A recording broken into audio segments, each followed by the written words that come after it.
through, Nick, if you're trying to put together a top 3 list of needs for the Saints, good luck. But it's like trying to pick a guess who the coach for LSU is going to be right now. Like, good. That's a tough list to put together. But a lot being said, I mean, there's a lot of talk of Mickey Loomis, like, even if we got the number 1 pick or whatever, like, do we trust him to make the right moves, blah, blah, blah. So we know that there's been some like draft woes and there's been contracts that we don't agree with and all this stuff. But like, let's have a little recency bias here. Let's look at the 2025 draft. How do you grade that draft class to this point in the season? I think pretty good, but look, here's the thing. We're doing this like 2 days after Shough had a good performance, and that like tilts it majorly. And we got like to talk positive for a second at least. Celebrate the wins.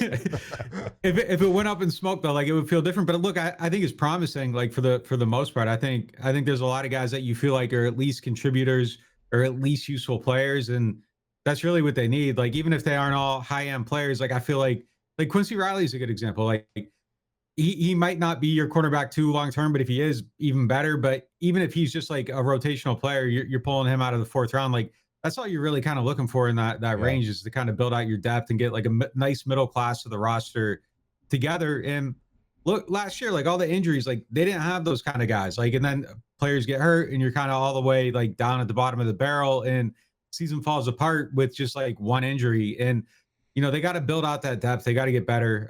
And I think this draft definitely, it feels like that there's good quantity. Like the quality, I think, is still being defined overall. But like Shough is a guy that even if he doesn't end up being a starter, he's probably a backup quality quarterback, which, that's at least a cost-effective hit, even if you don't get the high end out of it. If he is a high-end player and you got him and Banks, and Stutzman looks like he's a guy. Sanker definitely looks like he's a guy that you can play. Like that would be a really good draft. And I think it would be, potentially the end of the 7-year skid of drafting. We'll say 6, like 19 was probably a good draft with CJ, GJ and McCoy. But since then, like it's kind of been tough. And, the last couple, it feels like things are starting to turn back a little bit. There's some hits in the 1st round, which wildly was a major issue for them. But yeah, definitely. I think there's some positivity with that for sure. It feels like they got really, really good quantity out of this draft. Nick, I know we still have a lot of season obviously left, but with where the Saints season is, I know there's a lot of off-season talk. Like, what do you think the first couple of moves will be in the off-season as far as, some of the veteran players that we've talked about over the last couple of weeks, and would they get traded? Like, where do you think this team will go before we get to the draft? Like, veteran players, and maybe what would they be looking to try to do in free agency? A lot of big decisions coming up. I mean, top of the list, I think at this point is Alontae Taylor. They discussed some trade options for him, and it didn't really quite come together. Indianapolis was one that sounded like it was a possibility, and then they made the trade for Sauce. I think they still want to keep him.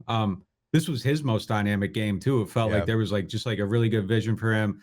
They were attacking the quarterback more than they have in other games, and that's a spot where he's really good as a blitzer.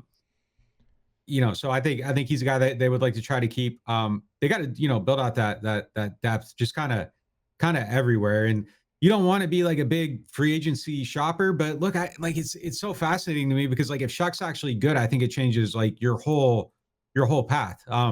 I think like the urgency to keep Chris Olave increases if you have a real quarterback. And I think Olave's want to stay here would probably change too, along with it. If he looks at this as a spot where he can get, numbers, production and all that stuff, I think he's more likely to sign an extension here.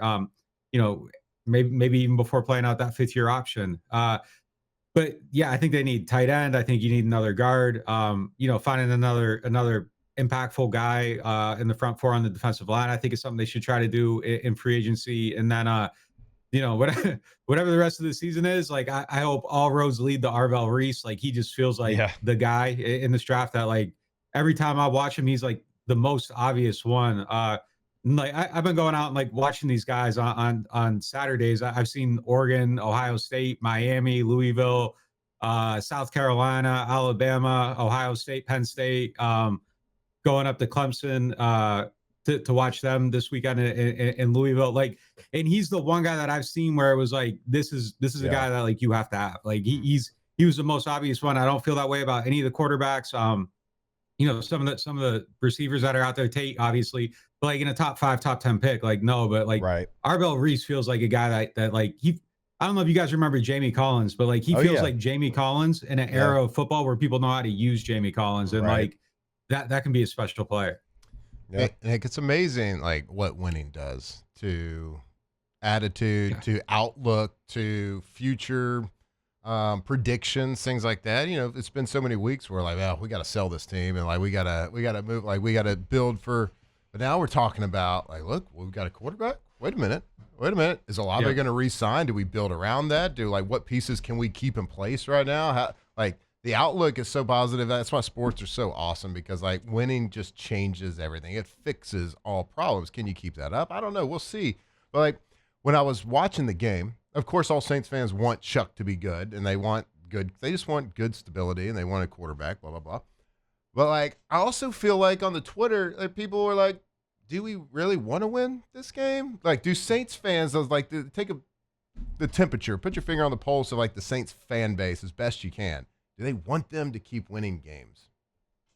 Here's the thing that I think is probably the best outcome would be like the Patriots Drake May season, where you feel great about the quarterback and they're losing games, and you get to the end of it and you got 4 wins and you got the high draft pick and you can go get, the guy that helps your quarterback the most early on, Will Campbell. Like, I think that's the best outcome. But here's the thing, like, if you go down the stretch and you get to the end of the season and the Saints got 5, 6 wins and they're picking 7, 8, 9, 10, yeah, like, sure, that sucks. You aren't getting Arbel Reese. Like, that's not going to happen. But that means that your quarterback is probably actually really good, and the biggest piece of the puzzle is solved. And like, yes, it would suck, but like, wouldn't you rather have like the guy at quarterback? And I think that's just probably how you got to look at it. Like, if that becomes the reality of the situation, like, who cares? Like, you hit it 40, you drafted a guy that was probably a top 10 pick 30 spots later than he should have went. And that's the real win here. And I think you take it and you're happy about it and you build it, and you're just grateful that you probably have a 10-year answer at that position, if that's the actual reality of the situation. But yeah, I mean, I think the best thing here would be like, yes, the Saints score 24, 27 points, whatever, every week, and they find a way to lose, and your offense is good. But like, the difference too, like with the Patriots comp, is that if you're actually winning some games, that means that you probably have the right coaches in the building too, and you aren't starting all the way over there. It isn't you're getting rid of the guy and, hey, look, Mike Vrabel's waiting there to come over. Like that's a great outcome for them. But like, who knows if you can replicate that here? So if you have the answer to the quarterback and you have the answer to the coach, and at the end of the season you feel great about all those things and you're picking 8th, so be it. All right, there he is, our guy, Nick Underhill, neworleans.football. Good enough to join us every single week here on OTB. Nick, we appreciate the time as always. We appreciate the video. It's good to see your face, sir, even though you can't see us. I appreciate you guys. Thanks for having me. Thanks, Nick.